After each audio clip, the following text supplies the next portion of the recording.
एक गांव में शेखर नाम का 22 वर्षीय युवक रहा करता था। शेखर पढ़ाई लिखाई में बहुत ही ज्यादा होशियार था, मगर शेखर के माता पिता बहुत गरीब थे।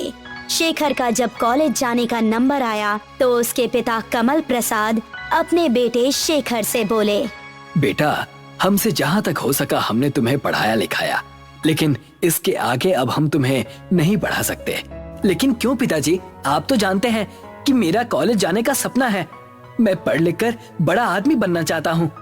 शेखर की बात सुनकर शेखर की माँ अनीता ममता भरी नजरों से शेखर की ओर देखकर बोली, हर माता पिता यही चाहते हैं बेटा कि उनका बेटा बड़ा होकर अच्छे कॉलेज में जाए और वो अपने माता पिता का खूब नाम रोशन करे। लेकिन तुम तो जानते हो, तुम्हारे पिता ने तुम्हें मजदूरी करके यहाँ तक पढ़ाया है। कॉलेज की फीस का बोझ अब वो नहीं उठा सकते। कोई बात नहीं माँ, मैं पिताजी का दर्द समझता हूँ।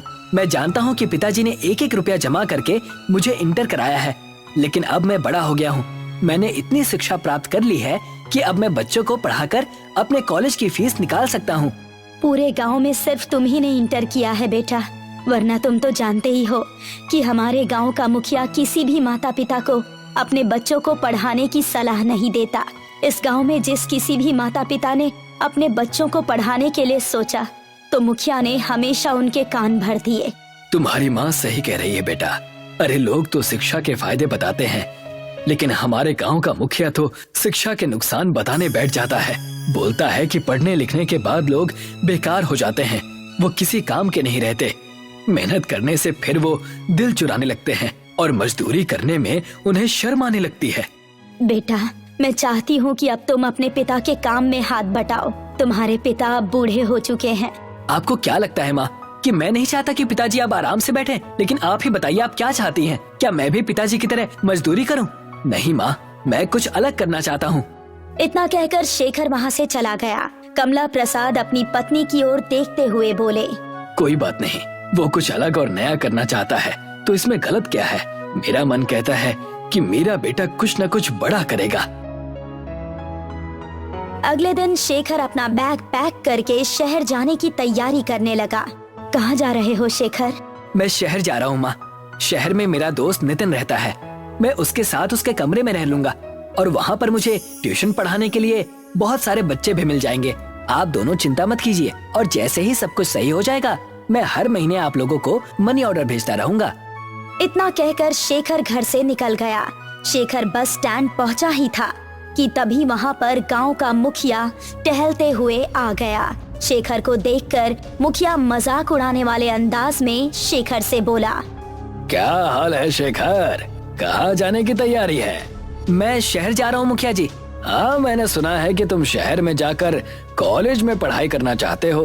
तुम नई पीढ़ी के बच्चों में शर्म नाम की कोई चीज तो बची नहीं है।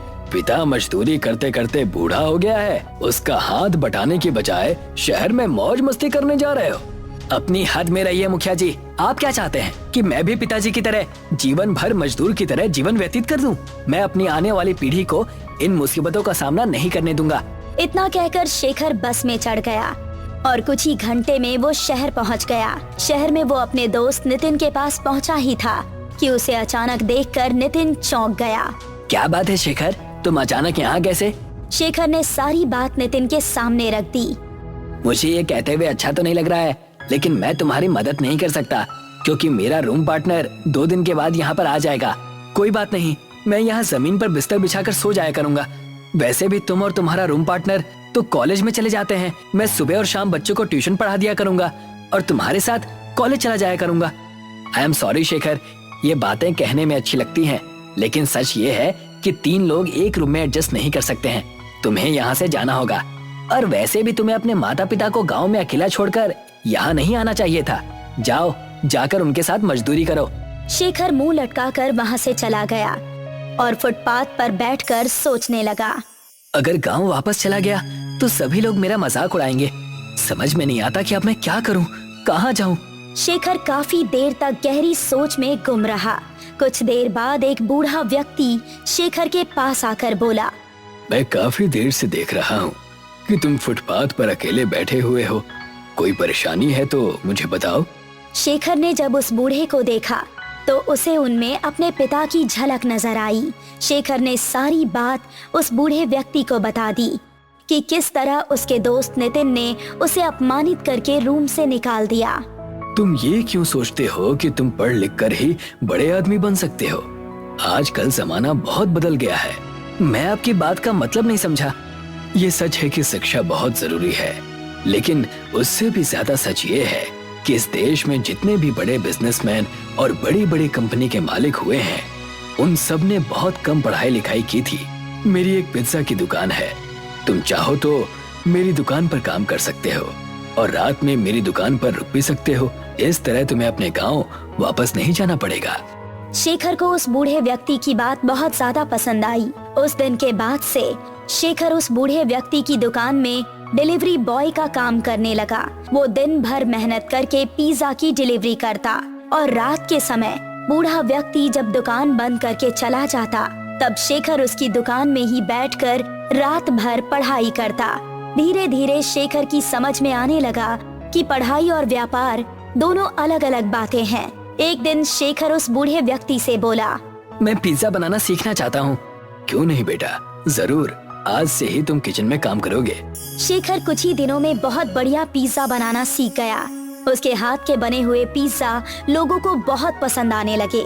शेखर अब कुछ पैसे बचाकर अपने माता पिता को भी मनी ऑर्डर कर देता था। अचानक उस बूढ़े व्यक्ति का देहांत हो गया।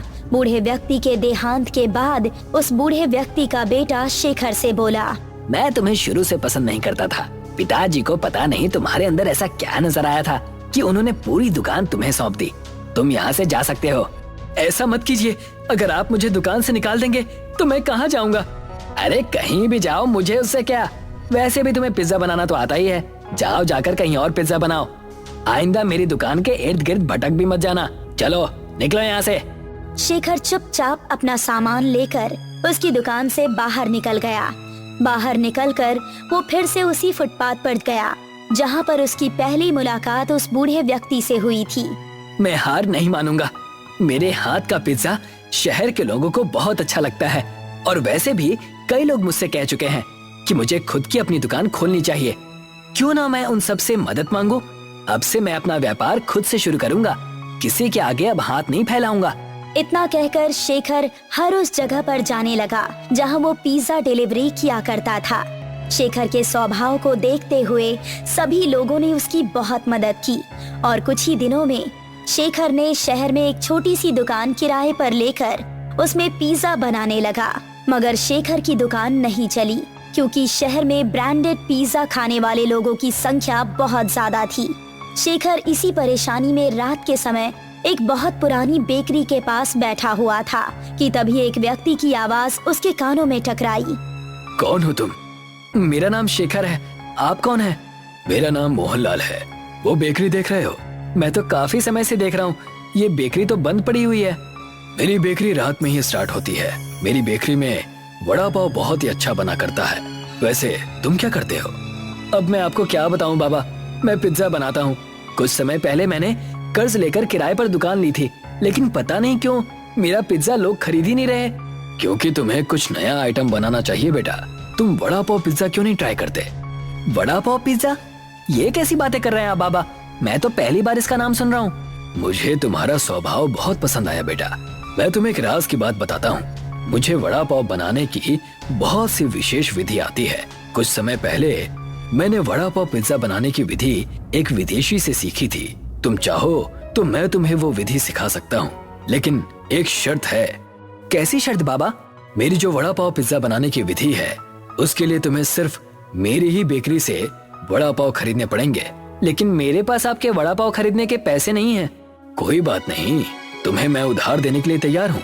लेकिन इस बात की क्या गारंटी है बाबा कि वड़ा पाव पिज्जा बिकेगा ही बिकेगा?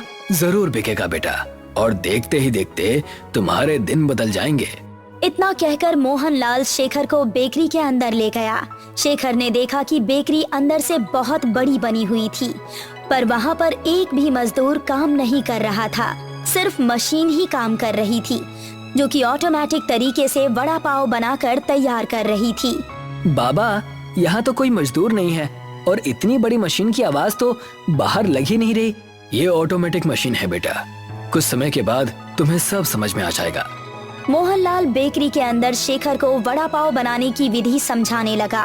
कुछ ही देर में शेखर की समझ में आ गया। शेखर बहुत सारे वड़ा पाव लेकर अपनी दुकान पर गया और सुबह तक उसने सारे वड़ा पाव पिज्जा बनाकर तैयार कर दिए, जिनकी सुगंध दूर दूर तक जा रही थी। एक बाइक सवार युवक जो कि वहाँ से गुजर रहा था, अचानक शेखर की दुकान के सामने बाइक रोककर खड़ा हो गया। यहाँ तो बहुत अच्छी सुगंध आ रही है। ये वड़ा पाव पिज्जा की सुगंध है। मैं तो इस तरह के पिज्जा के बारे में पहली बार सुन रहा हूँ। लाओ जरा मुझे भी टेस्ट कराओ। शेखर ने एक वड़ा पाव पिज्जा उसे दे दिया। पिज्जा खाकर वो युवक खुशी से उछल पड़ा। यकीन मानो, मैं पिज्जा खाने का बहुत ज्यादा शौकीन हूँ, लेकिन इतना लजीज पिज्जा मैंने पहले कभी नहीं खाया।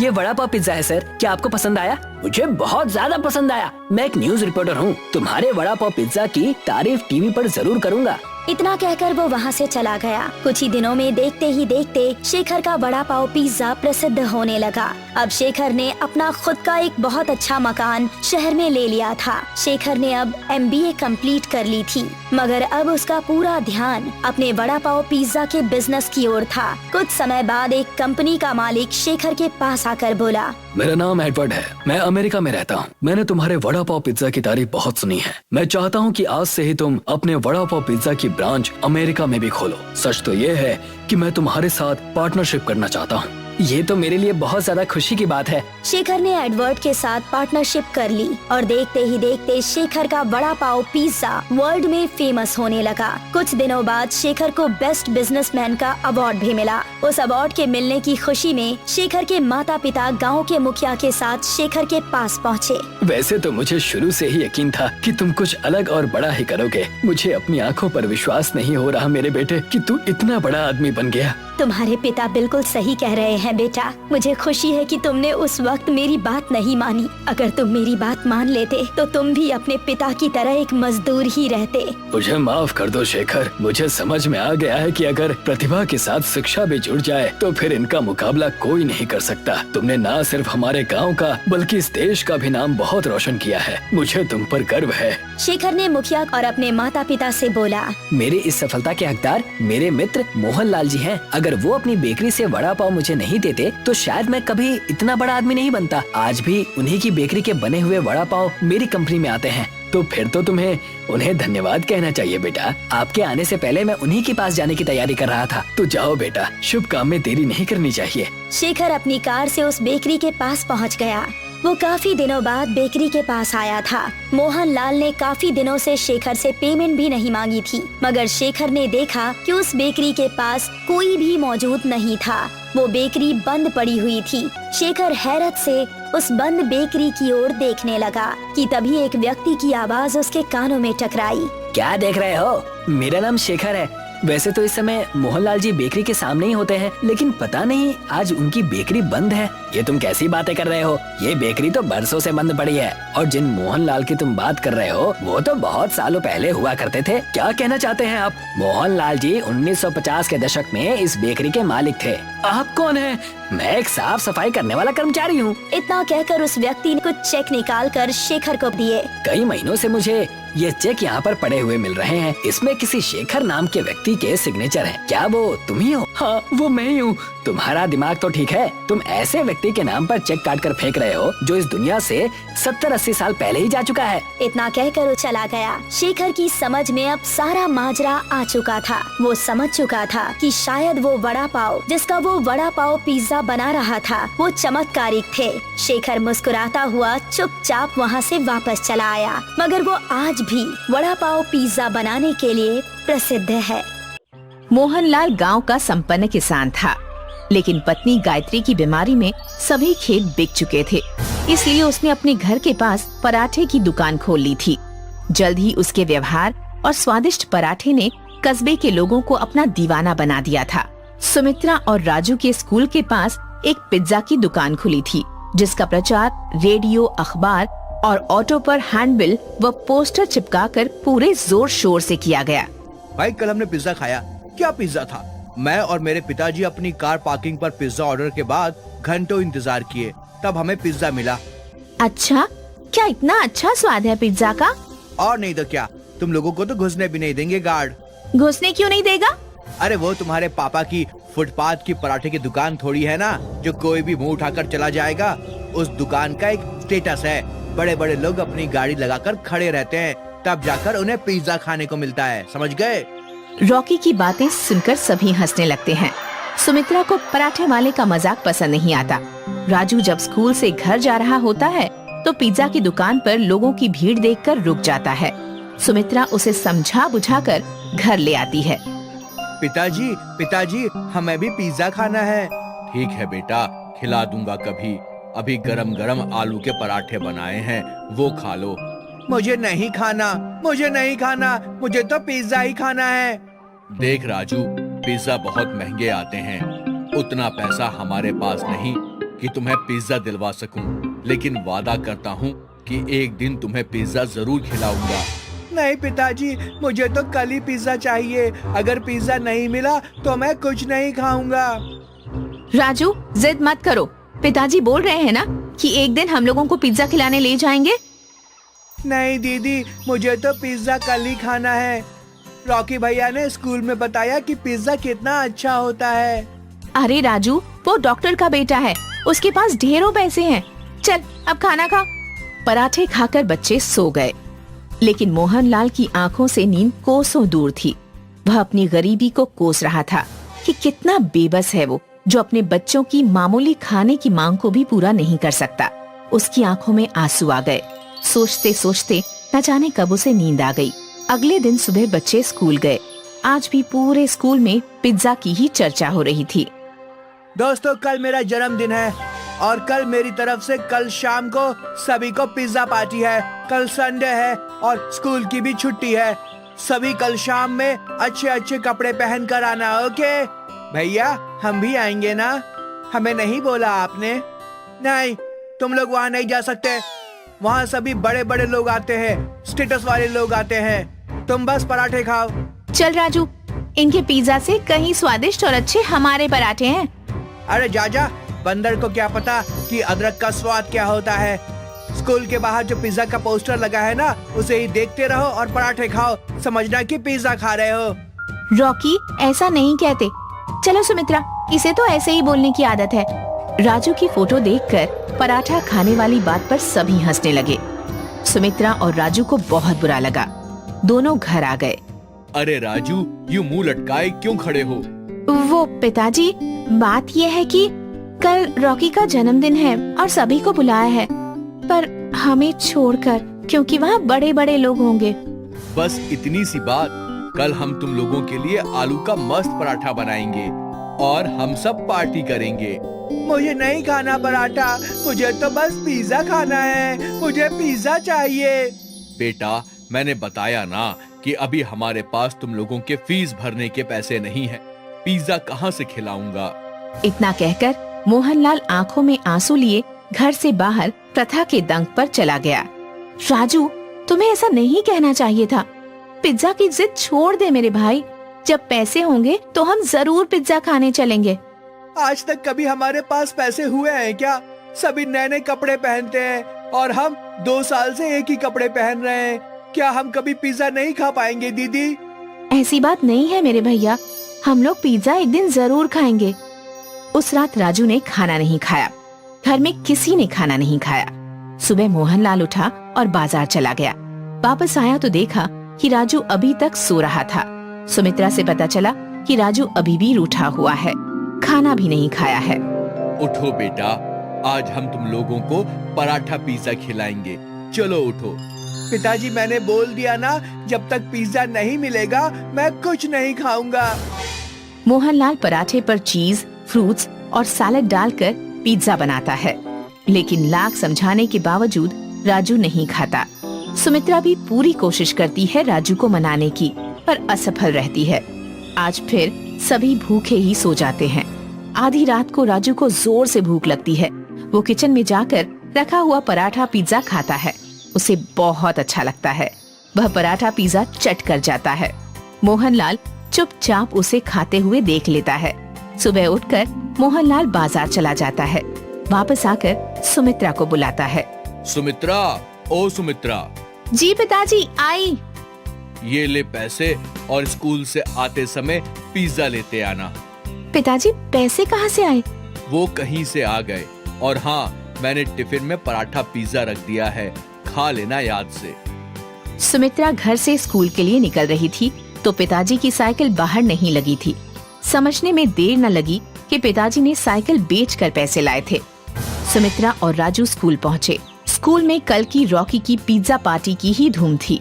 सभी की जुबान पर पिज्जा पार्टी की ही चर्चा थी। लंच में सुमित्रा और राजू पराठा पिज्जा खा रहे थे तो वहाँ रीता आ गई।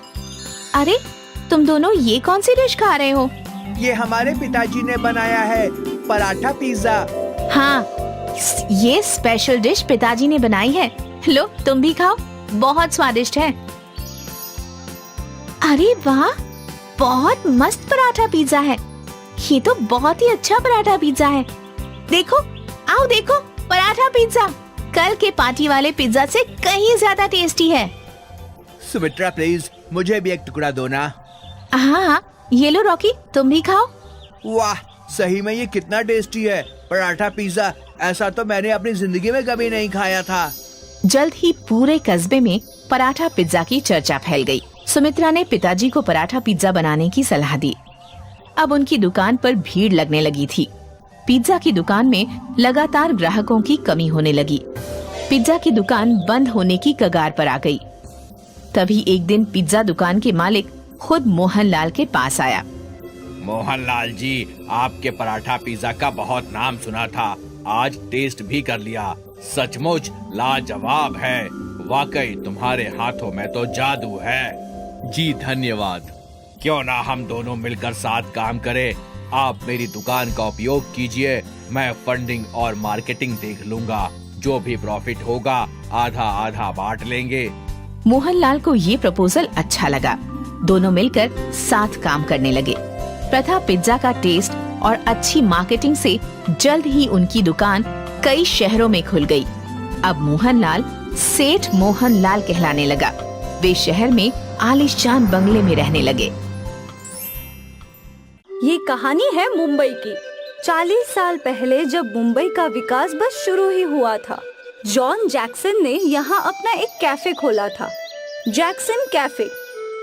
ये कैफे शहर के भीड़ भाड़ वाले इलाके में था, इसलिए कॉफी के लिए अक्सर भीड़ लगी रहती थी।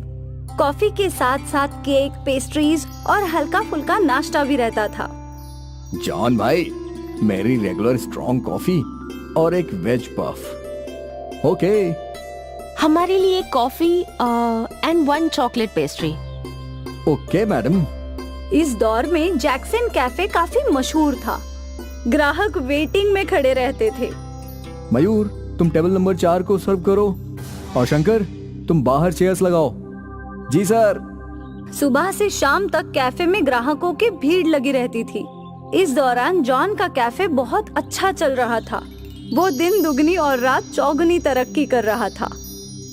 20 साल बाद जैक्सन कैफे में काफी बदलाव आ गए और अब इस कैफे की बागडोर जॉन के बेटे एंथनी के हाथ में थी।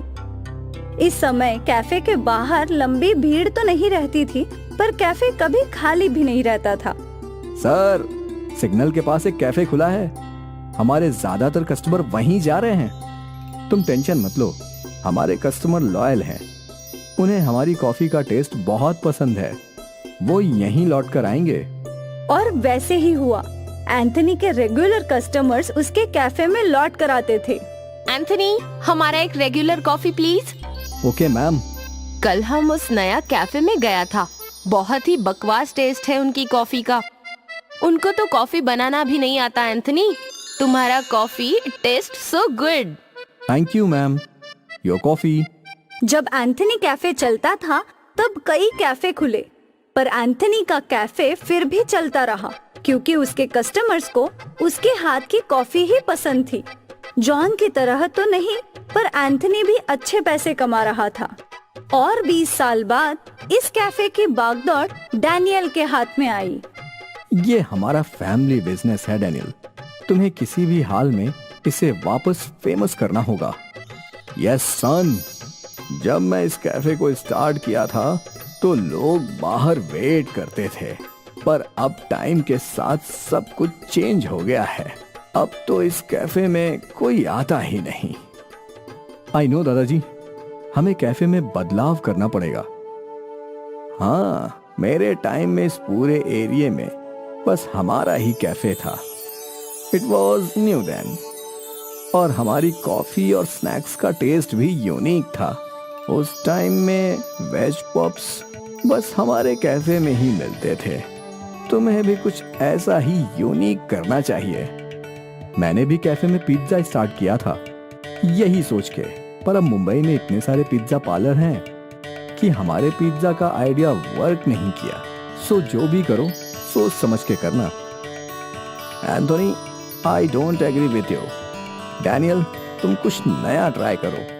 ठीक है दादाजी, गिव मी सम टाइम। मुझे यकीन है कि मैं जैक्सन कैफे को वापस पॉपुलर कर सकता हूँ।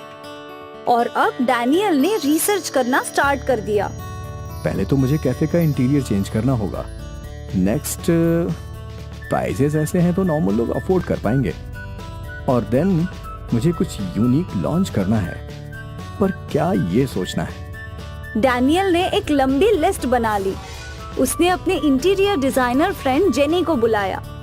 हेलो, तुम्हें इस कैफे को रेनोवेट करना है, पर मिनिमम बजट में।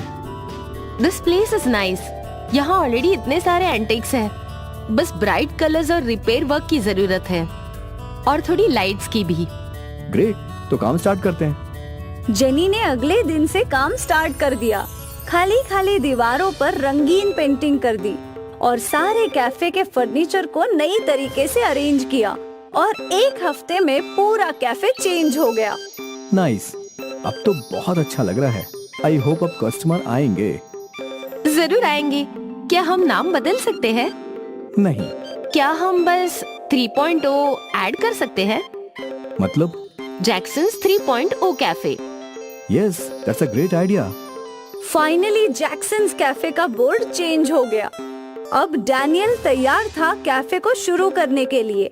कैफे बाहर से बहुत ही आकर्षक दिख रहा था, इसलिए यंगस्टर्स आकर्षित होने लगे। डैनियल ने हर वो स्नैक आइटम बेचना स्टार्ट कर दिया जो आजकल के यंगस्टर्स खाते थे। एक फ्रेंच फ्राइज और 2 बर्गर। हमारे लिए एक चिकन पिज्जा। Okay sir. शुरू में काफी कस्टमर्स आने लगे। कॉलेज जाने वाले बच्चे कैफे में आकर तस्वीरें खींचते और उन्हें सोशल मीडिया पर पोस्ट भी करते थे। ये देखकर डैनियल खुश था। उसका खानदानी कैफे एक बार फिर पॉपुलर हो रहा था। पर समय के साथ ग्राहक आना कम हो गया। अब धीरे धीरे कैफे खाली रहने लगा। अब डैनियल परेशान हो गया। ऐसे तो मैं वर्कर्स की पगार तक नहीं निकाल पाऊंगा। मुझे कुछ तो करना ही पड़ेगा। उस दिन वो परेशान ही घर पहुंचा। क्या हुआ? इतनी चिंता में क्यों हो? दादाजी, कैफे का सेल बहुत गिर चुका है। लॉस में आ चुका हूँ। समझ में नहीं आ रहा है कि क्या करूं। कुछ नया सोचो। ऐसी कोई डिश जिसे खाने के लिए कस्टमर्स तुम्हारे पास ही आए। Something unique. दादाजी का ये मशवरा डैनियल को सही लग रहा था। वो इंटरनेट पे ढूंढने लगा कि वो क्या नई डिश बेच सकता है। बर्गर्स, पिज्जा, फ्राइज तो वो ऑलरेडी बेच रहा था। तभी उसका ध्यान काले पिज्जे पर गया। काला पिज्जा बिल्कुल अलग था। डैनियल को काले पिज्जे का आइडिया अच्छा लगा। अगले ही दिन डैनियल ने कैफे में काला पिज्जा बनाया। देखने में तो ये काला है, पर स्वाद में बहुत अच्छा है। डैनियल को अपना यूनिक आइडिया मिल गया। उसने कैफे के बाहर बड़े बड़े पोस्टर्स लगा दिए ब्लैक पिज्जा के, और एक बार फिर भीड़ उमड़ पड़ी। एक ब्लैक पिज्जा। मुझे भी। हमें भी एक ब्लैक पिज्जा। डैनियल का ब्लैक पिज्जा आते ही मशहूर हो गया। सोशल मीडिया पे पिज्जा वायरल हो गया और उसके कैफे के बाहर काला पिज्जा खाने के लिए लंबी लंबी कतार लगने लगी। डैनियल ने कई और लोगों को काम पर रख लिया। एक बड़ी पिज्जा कंपनी वाले डैनियल के पास आए। हम चाहते हैं कि आप अपनी ब्लैक पिज्जा की रेसिपी हमें बेच दें। हम आपको करोड़ों रुपए देंगे। मेरी एक शर्त है। कैसी शर्त? आप ब्लैक पिज्जा मुंबई के किसी भी पार्लर में नहीं बेचेंगे। मुंबई के बाहर आप बेच सकते हैं, जैक्सन ने पिज्जा कंपनी के साथ कॉन्ट्रैक्ट साइन कर लिया। उसे अपनी रेसिपी के लिए करोड़ों रुपए मिल गए। जैक्सन का स्पेशल काला पिज्जा मुंबई में बस उसी के कैफे में मिलता था, जिसे खाने के लिए लोग लंबी कतार लगाते हैं। डैनियल ने एक तीर से 2 निशाने साधे थे। एक अपने कैफे को यूनिक बनाया और दूसरा अपनी रेसिपी के लिए करोड़ों कमा लिए। जॉन और एंथनी को डैनियल पर गर्व था। जैक्सन कैफे का काला पिज्जा न्यूज़पेपर की हेडलाइन बन गई थी। धर्मपुर नाम का एक गांव था, जहां किशन अपनी पत्नी और अपने बच्चों के साथ रहा करता था। वो अपने परिवार का बहुत ख्याल रखता था। गांव हाईवे के करीब होने के कारण वहां का व्यापार बहुत अच्छा चलता था। किशन वैसे तो एक गरीब किसान था। उसका शहर जाकर दुकान खोलने का सपना था। काश मैंने अपनी माँ की बात मान ली होती तो मैं आज इस कदर परेशान नहीं होती और अपना भविष्य तुम्हारे साथ नहीं देखना पड़ता। तुम हर सुबह मुझे ताना सुनाती हो। अपने मायके क्यों नहीं चली जाती? यहाँ तुम्हें कम से कम 2 वक्त की दाल रोटी तो मिल रही है, वहाँ तुम्हें क्या मिलेगा? देखिए जी, आप भले ही मुझसे जो जी में आए कहिए, लेकिन मेरे मायके वालों के बारे में कुछ मत कहिए। अच्छा बाबा ठीक है, पर तुम इतनी बौखलाई हुई क्यों हो? बच्चों ने कितने दिनों से बर्गर और पिज्जा नहीं खाया है। उनकी जिद है कि अब उन्हें घर का खाना नहीं खाना। तुम तो जानती हो भाग्यवान, इस बार खेती में ज्यादा बारिश के कारण हमें कितना नुकसान हुआ है। ऊपर से नील गाय कितने सारे आ गए हैं। अब हम खेती बाड़ी तो कर ही नहीं सकते। ये मैं समझ सकती हूँ, पर बच्चों को कौन समझाए?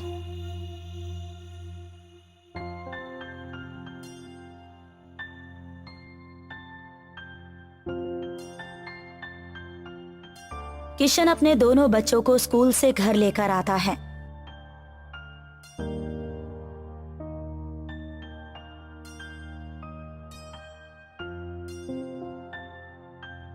बच्चे घर के अंदर आते ही सवाल पूछने लगते हैं। पापा, मेरा पिज्जा कहाँ है? ना पिज्जा है और ना बर्गर। यहाँ तो कुछ भी नजर नहीं आ रहा। हाँ पापा, मेरे सारे क्लासमेट्स टिफिन में बर्गर और पिज्जा लेकर आते हैं और एक हम है कि भिंडी लौकी खाते रहते हैं। बहुत बेइज्जती होती है हमारी। तुम दोनों चिंता न करो, हमारा समय भी बदलेगा। कुछ दिन और इंतजार कर लो। किशन और बच्चों की बात सुनकर साया की आंखों में आंसू आ गए। तब साया ने किशन से कहा, मैं कुछ दिनों के लिए अपने बच्चों को लेकर अपने मायके चली जाती हूँ। मेरा भाई उन्हें ये सारी चीजें लाकर दे देगा जो आप नहीं दे पा रहे हैं। इतना कहने के बाद साया अपने बच्चों को लेकर अपने मायके चली जाती है और किशन घर पर अकेला रह जाता है।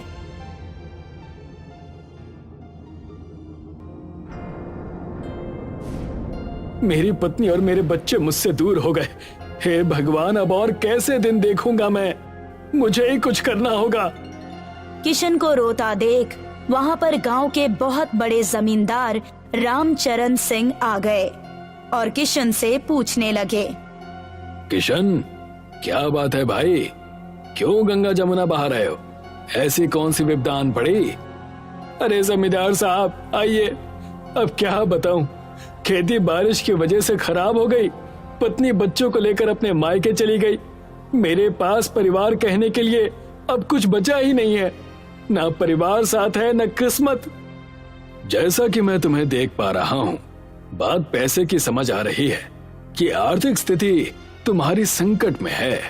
बिल्कुल सही कहा आपने। मुझे शहर जाकर कोई व्यापार करना है, पर मेरे पास 1 रुपया भी नहीं है। एक काम करो, तुम मुझसे कुछ पैसे ले लो। मैं तुम्हें पूरे 2000 रुपए देता हूँ। उन पैसों से शहर चले जाओ। जब तुम्हारे पास हो जाए तब तुम मुझे मेरे पैसे लौटा देना। और क्या? बड़ी मेहरबानी होगी साहब, इतना मेरे लिए किसी ने भी नहीं किया। मैं बिल्कुल तैयार हूँ, मैं आपके पैसे ब्याज सहित लौटा दूंगा। किशन जमींदार से पैसे ले लेता है और शहर चला जाता है और शहर में दर बदर भटकने के बाद उसे एक आटा चक्की में नौकरी मिल जाती है। किशन, तुम्हें मैं महीने के 8,000 रुपए दूंगा। तुम्हें मन लगाकर आटा चक्की की दुकान में काम करना है। मुझे तुम्हारी कोई भी शिकायत नहीं सुननी। जैसा आप कहें, मैं बिल्कुल ऐसा ही करूंगा। मैं आपको शिकायत का कोई मौका नहीं दूंगा। किशन कुछ दिन उस आटा चक्की में काम करता है। एक दिन हिसाब के हेर फेर की वजह से उसका उस आटा चक्की के मालिक के साथ झगड़ा हो जाता है। मैंने तुम्हें कितना ईमानदार समझा था, पर तुम तो चोर निकले। मुझे तुमसे ये उम्मीद नहीं थी। निकल जाओ मेरी दुकान से और इस बाजार में कभी नजर मत आना। तुम्हें यहाँ अब कोई भी काम नहीं देने वाला। मैंने आपके यहाँ पर कोई भी चोरी नहीं की।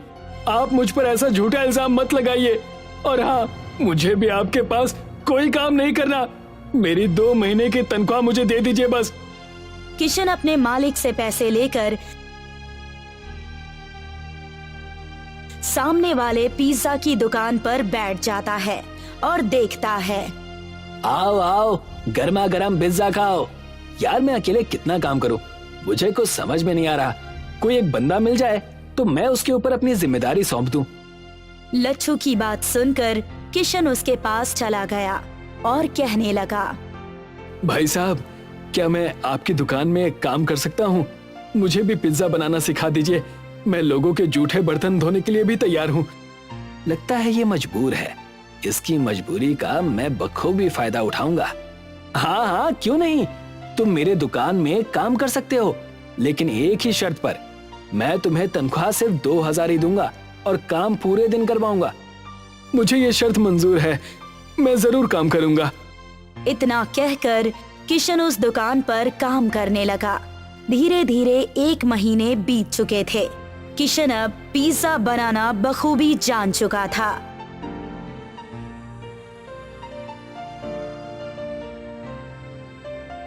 थोड़े से पैसे जमा करके किशन अपनी पत्नी और अपने बच्चों से मिलने अपने ससुराल पहुंचता है, जहां वो देखता है कि उसके बच्चे जूते सिलने और उन्हें पॉलिश करने का काम कर रहे हैं और उसकी पत्नी साया लोगों के घरों में काम कर रही है। आओ साहब, जूते पॉलिश करवा लो, सिर्फ 10 रुपए में। ज्यादा नहीं, सिर्फ 10 रुपए में। आ जाओ, आ जाओ।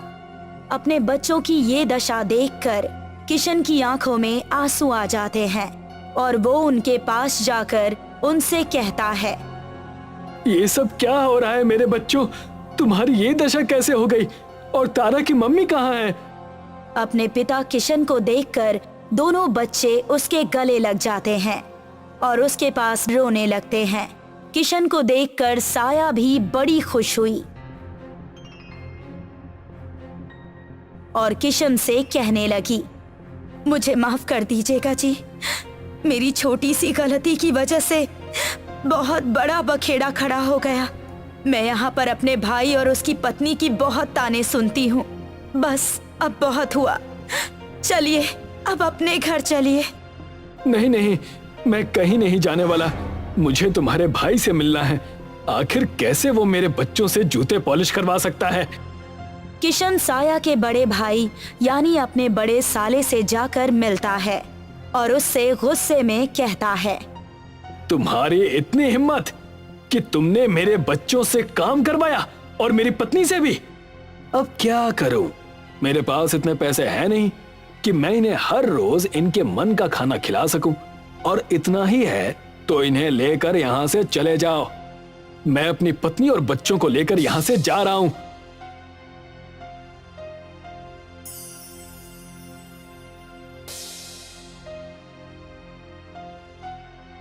किशन अपने बच्चों और अपनी पत्नी के साथ अपने गांव चला आता है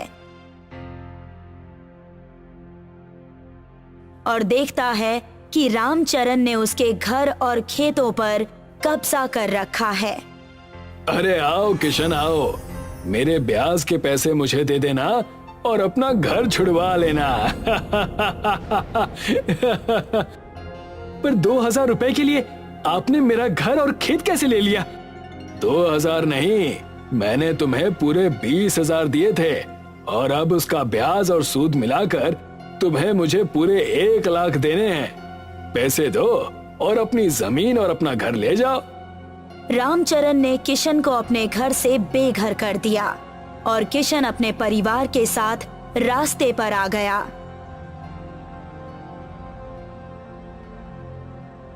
और तब किशन ने अपनी पत्नी साया से कहा, तुम चिंता ना करो भाग्यवान, मेरे पास एक तरकीब है जो हमें करनी है।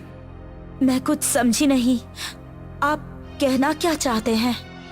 जब मैं शहर में था तो मैंने पिज्जा बनाने का काम सीखा था और अब मैं वही इस गांव के पास लगे हुए हाईवे के सामने खोलूंगा और पिज्जा बेचूंगा। क्या सच? आप सच में पिज्जा की दुकान खोलेंगे? जैसा आप कहें जी, मैं तो कब से चाहती हूँ कि ऐसा कुछ हो और मैं दुकान चलाऊं, और तो और मुझ में दुकान चलाने का हुनर भी है। तब देर किस बात की, हम ऐसा ही करेंगे। किशन और साया ने हाईवे के एक जमीन पर एक छोटा सा पिज्जा का दुकान खोल लिया और उसका नाम रखा पिज्जा एक्सप्रेस हाईवे।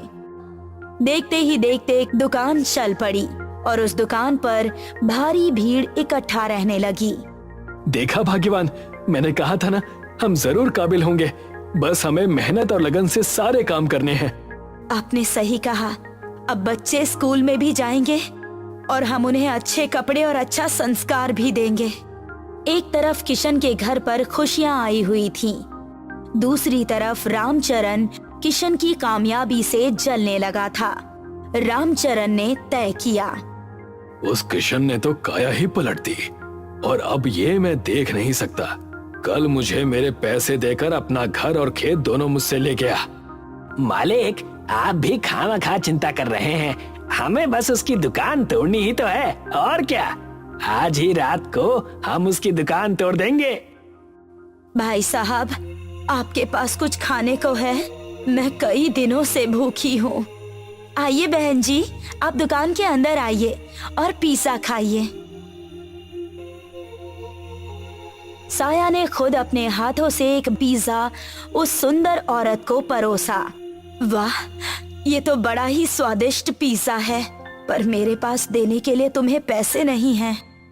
मेरी पत्नी ने आपको बहन कहा है और आप अब घर की हुई, आप पैसों की चिंता ना कीजिए और पेट भर के खाइए। जैसे ही किशन ने इतना कहा, उस सुंदर औरत ने एक परी का रूप धारण कर लिया और उनसे कहने लगी, हमेशा खुश रहो किशन और साया, मैं एक मायावी परी हूँ। तुम्हारी नेकी और तुम्हारी ईमानदारी ने मेरा मन मोहित कर लिया। अब से तुम जो भी पिज्जा बनाओगे वो विशाल पिज्जा बन जाएगा और एक पिज्जा खाते ही सभी का पेट भर जाएगा। तुम्हारे दुकान को अब कोई हानि नहीं पहुंचा सकता। हमेशा खुश रहो। इतना कहकर वो परी वहां से गायब हो गई और किशन और साया उस परी के आशीर्वाद से बहुत ज्यादा खुश हो गए।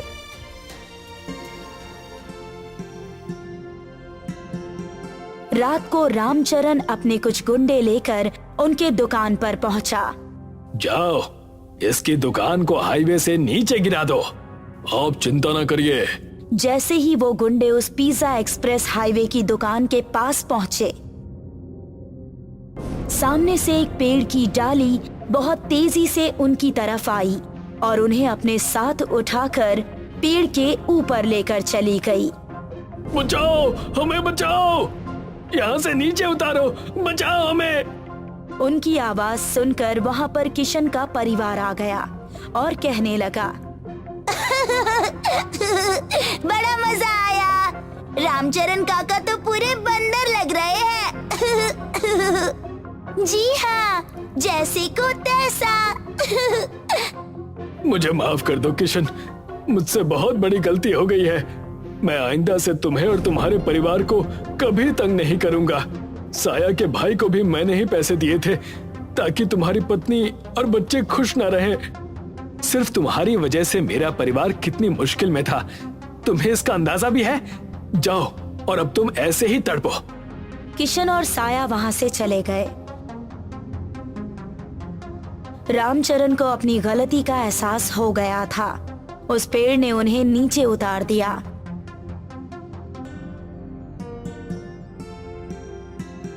तब से किशन अपना पिज्जा एक्सप्रेस हाईवे बहुत अच्छे से चलाने लगा और खुशहाल जिंदगी जीने लगा। एक गांव में शेखर नाम का 22 वर्षीय युवक रहा करता था। शेखर पढ़ाई लिखाई में बहुत ही ज्यादा होशियार था, मगर शेखर के माता पिता बहुत गरीब थे। शेखर का जब कॉलेज जाने का नंबर आया तो उसके पिता कमल प्रसाद अपने बेटे शेखर से बोले, बेटा, हमसे जहाँ तक हो सका हमने तुम्हें पढ़ाया लिखाया, लेकिन इसके आगे अब हम तुम्हें नहीं पढ़ा सकते। लेकिन क्यों पिताजी? आप तो जानते हैं कि मेरा कॉलेज जाने का सपना है। मैं पढ़ लिख कर बड़ा आदमी बनना चाहता हूँ। शेखर की बात सुनकर शेखर की माँ अनीता ममता भरी नजरों से शेखर की ओर देखकर बोली, हर माता पिता यही चाहते हैं बेटा कि उनका बेटा बड़ा होकर अच्छे कॉलेज में जाए और वो अपने माता पिता का खूब नाम रोशन करे।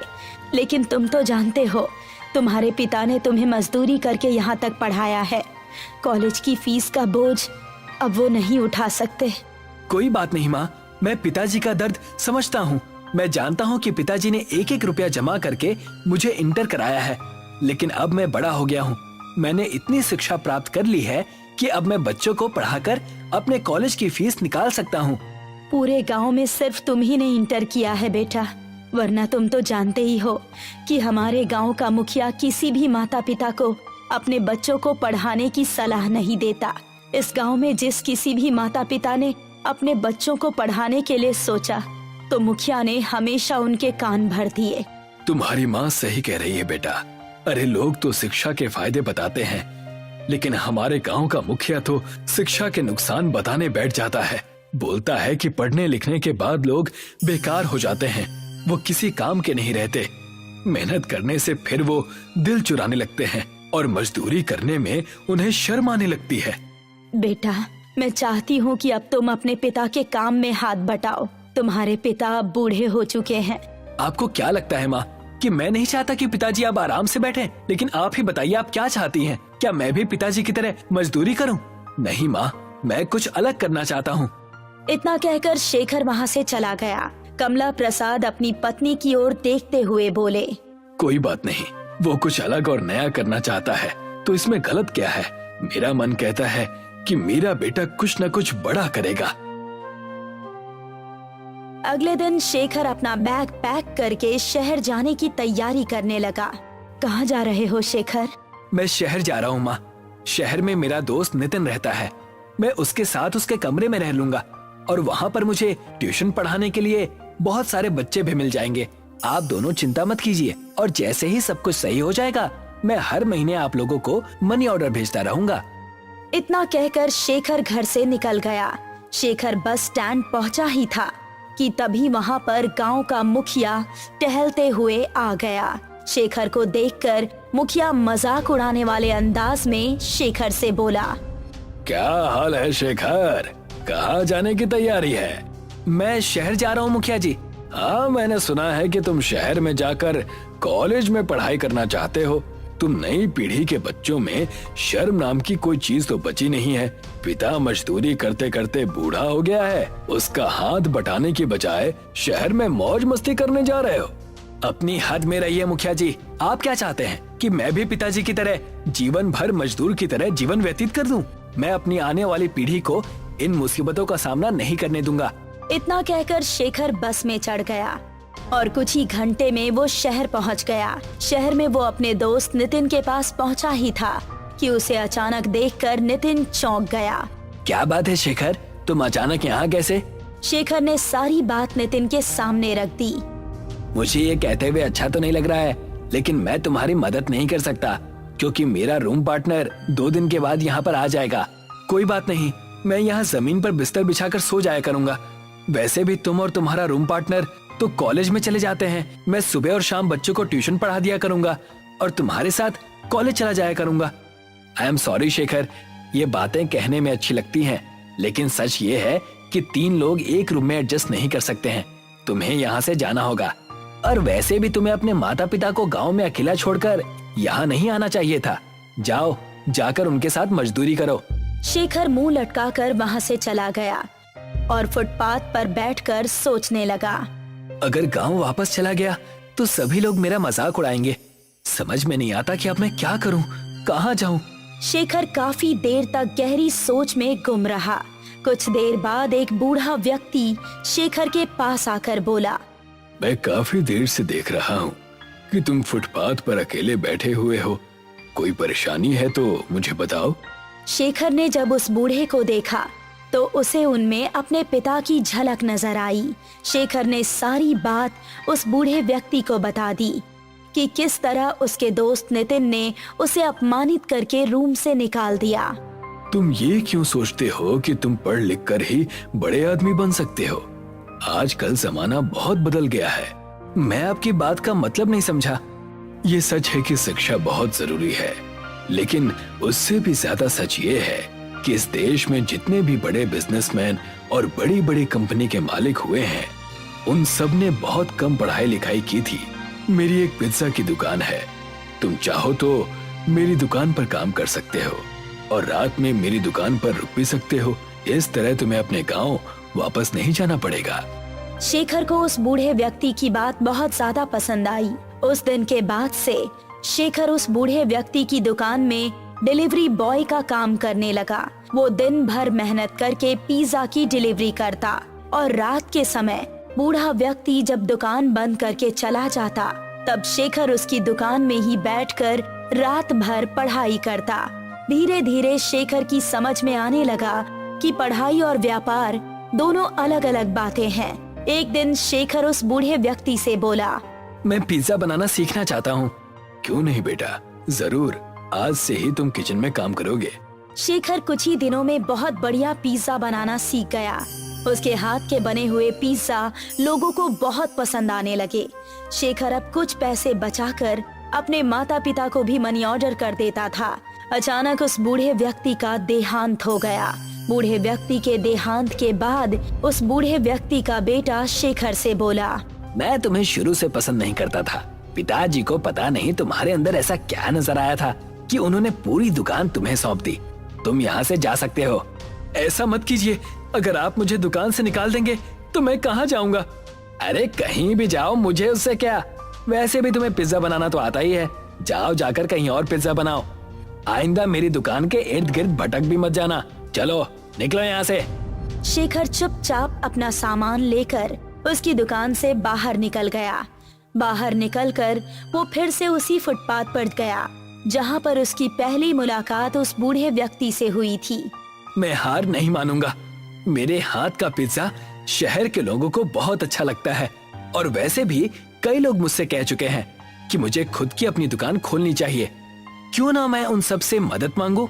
अब से मैं अपना व्यापार खुद से शुरू करूंगा। किसी के आगे अब हाथ नहीं फैलाऊंगा। इतना कहकर शेखर हर उस जगह पर जाने लगा जहां वो पिज्जा डिलीवरी किया करता था। शेखर के स्वभाव को देखते हुए सभी लोगों ने उसकी बहुत मदद की और कुछ ही दिनों में शेखर ने शहर में एक छोटी सी दुकान किराए पर लेकर उसमें पिज्जा बनाने लगा। मगर शेखर की दुकान नहीं चली क्योंकि शहर में ब्रांडेड पिज्जा खाने वाले लोगों की संख्या बहुत ज्यादा थी। शेखर इसी परेशानी में रात के समय एक बहुत पुरानी बेकरी के पास बैठा हुआ था कि तभी एक व्यक्ति की आवाज उसके कानों में टकराई। कौन हो तुम? मेरा नाम शेखर है। आप कौन है? मेरा नाम मोहनलाल है। वो बेकरी देख रहे हो? मैं तो काफी समय से देख रहा हूँ। ये बेकरी तो बंद पड़ी हुई है। मेरी बेकरी रात में ही स्टार्ट होती है। मेरी बेकरी में वड़ा पाव बहुत ही अच्छा बना करता है। वैसे तुम क्या करते हो? अब मैं आपको क्या बताऊं बाबा, मैं पिज्जा बनाता हूँ। कुछ समय पहले मैंने कर्ज लेकर किराए पर दुकान ली थी, लेकिन पता नहीं क्यों मेरा पिज्जा लोग खरीद ही नहीं रहे। क्योंकि तुम्हें कुछ नया आइटम बनाना चाहिए बेटा। तुम वड़ा पाव पिज्जा क्यों नहीं ट्राई करते? वड़ा पाव पिज्जा? ये कैसी बातें कर रहे हैं आप बाबा?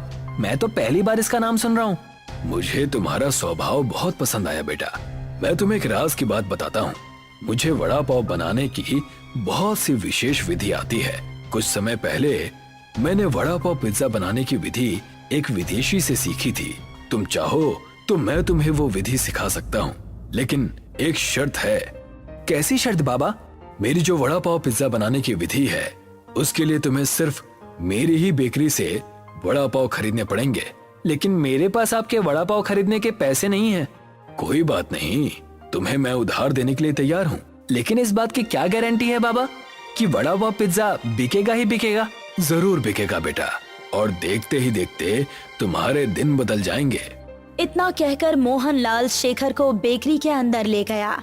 शेखर ने देखा कि बेकरी अंदर से बहुत बड़ी बनी हुई थी, पर वहाँ पर एक भी मजदूर काम नहीं कर रहा था।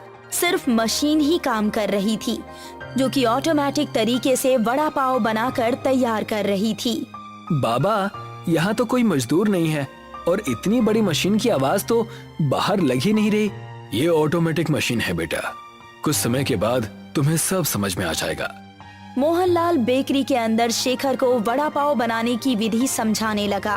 कुछ ही देर में शेखर की समझ में आ गया। शेखर बहुत सारे वड़ा पाव लेकर अपनी दुकान पर गया और सुबह तक उसने सारे वड़ा पाव पिज्जा बनाकर तैयार कर दिए, जिनकी सुगंध दूर दूर तक जा रही थी। एक बाइक सवार युवक जो कि वहाँ से गुजर रहा था, अचानक शेखर की दुकान के सामने बाइक रोककर खड़ा हो गया। यहाँ तो बहुत अच्छी सुगंध आ रही है। ये वड़ा पाव पिज्जा की सुगंध है। मैं तो इस तरह के पिज्जा के बारे में पहली बार सुन रहा हूँ। लाओ जरा मुझे भी टेस्ट कराओ। शेखर ने एक वड़ा पाव पिज्जा उसे दे दिया। पिज्जा खाकर वो युवक खुशी से उछल पड़ा। यकीन मानो, मैं पिज्जा खाने का बहुत ज्यादा शौकीन हूँ, लेकिन इतना लजीज पिज्जा मैंने पहले कभी नहीं खाया। ये वड़ा पाव पिज्जा है सर, क्या आपको पसंद आया? मुझे बहुत ज्यादा पसंद आया। मैं एक न्यूज रिपोर्टर हूँ, तुम्हारे वड़ा पाव पिज्जा की तारीफ टीवी पर जरूर करूँगा। इतना कहकर वो वहाँ से चला गया। कुछ ही दिनों में देखते ही देखते शेखर का वड़ा पाव पिज्जा प्रसिद्ध होने लगा। अब शेखर ने अपना खुद का एक बहुत अच्छा मकान शहर में ले लिया था। शेखर ने अब MBA कंप्लीट कर ली थी, मगर अब उसका पूरा ध्यान अपने वड़ा पाव पिज्जा के बिजनेस की ओर था। कुछ समय बाद एक कंपनी का मालिक शेखर के पास आकर बोला, मेरा नाम एडवर्ड है, मैं अमेरिका में रहता हूँ। मैंने तुम्हारे वड़ा पाव पिज्जा की तारीफ बहुत सुनी है। मैं चाहता हूँ कि आज से ही तुम अपने वड़ा पाव पिज्जा की ब्रांच अमेरिका में भी खोलो। सच तो ये है कि मैं तुम्हारे साथ पार्टनरशिप करना चाहता हूँ। ये तो मेरे लिए बहुत ज्यादा खुशी की बात है। शेखर ने एडवर्ड के साथ पार्टनरशिप कर ली और देखते ही देखते शेखर का वड़ा पाव पिज्जा वर्ल्ड में फेमस होने लगा। कुछ दिनों बाद शेखर को बेस्ट बिजनेसमैन का अवार्ड भी मिला। उस अवार्ड के मिलने की खुशी में शेखर के माता पिता गांव के मुखिया के साथ शेखर के पास पहुँचे। वैसे तो मुझे शुरू से ही यकीन था कि तुम कुछ अलग और बड़ा ही करोगे। मुझे अपनी आंखों पर विश्वास नहीं हो रहा मेरे बेटे कि तू इतना बड़ा आदमी बन गया। तुम्हारे पिता बिल्कुल सही कह रहे हैं बेटा। मुझे खुशी है कि तुमने उस वक्त मेरी बात नहीं मानी। अगर तुम मेरी बात मान लेते तो तुम भी अपने पिता की तरह एक मजदूर ही रहते। मुझे माफ कर दो शेखर, मुझे समझ में आ गया है कि अगर प्रतिभा के साथ शिक्षा भी जुड़ जाए तो फिर इनका मुकाबला कोई नहीं कर सकता। तुमने न सिर्फ हमारे गाँव का बल्कि इस देश का भी नाम बहुत रोशन किया है। मुझे तुम पर गर्व है। शेखर ने मुखिया और अपने माता पिता से बोला, मेरी इस सफलता के हकदार मेरे मित्र मोहनलाल जी हैं। अगर वो अपनी बेकरी से वड़ा पाव मुझे नहीं देते तो शायद मैं कभी इतना बड़ा आदमी नहीं बनता। आज भी उन्हीं की बेकरी के बने हुए वड़ा पाव मेरी कंपनी में आते हैं। तो फिर तो तुम्हें उन्हें धन्यवाद कहना चाहिए बेटा। आपके आने से पहले मैं उन्हीं के पास जाने की तैयारी कर रहा था। तो जाओ बेटा, शुभ काम में देरी नहीं करनी चाहिए। शेखर अपनी कार से उस बेकरी के पास पहुंच गया। वो काफी दिनों बाद बेकरी के पास आया था। मोहनलाल ने काफी दिनों से शेखर से पेमेंट भी नहीं मांगी थी, मगर शेखर ने देखा कि उस बेकरी के पास कोई भी मौजूद नहीं था। वो बेकरी बंद पड़ी हुई थी। शेखर हैरत से उस बंद बेकरी की ओर देखने लगा कि तभी एक व्यक्ति की आवाज उसके कानों में टकराई। क्या देख रहे हो? मेरा नाम शेखर है। वैसे तो इस समय मोहनलाल जी बेकरी के सामने ही होते हैं, लेकिन पता नहीं आज उनकी बेकरी बंद है। ये तुम कैसी बातें कर रहे हो? ये बेकरी तो बरसों से बंद पड़ी है और जिन मोहनलाल की तुम बात कर रहे हो वो तो बहुत सालों पहले हुआ करते थे। क्या कहना चाहते हैं आप? मोहनलाल जी 1950 के दशक में इस बेकरी के मालिक थे। आप कौन हैं? मैं एक साफ सफाई करने वाला कर्मचारी हूँ। इतना कहकर उस व्यक्ति ने कुछ चेक निकाल कर शेखर को दिए। कई महीनों से मुझे ये चेक यहाँ पर पड़े हुए मिल रहे हैं। इसमें किसी शेखर नाम के व्यक्ति के सिग्नेचर हैं। क्या वो तुम ही हो? हाँ, वो मैं ही हूँ। तुम्हारा दिमाग तो ठीक है, तुम ऐसे व्यक्ति के नाम पर चेक काट कर फेंक रहे हो जो इस दुनिया से 70-80 साल पहले ही जा चुका है। इतना कहकर वो चला गया। शेखर की समझ में अब सारा माजरा आ चुका था। वो समझ चुका था कि शायद वो वड़ा पाव जिसका वो वड़ा पाव पिज्जा बना रहा था वो चमत्कारिक थे। शेखर मुस्कुराता हुआ चुपचाप वहाँ से वापस चला आया, मगर वो आज भी वड़ा पाव पिज्जा बनाने के लिए प्रसिद्ध है।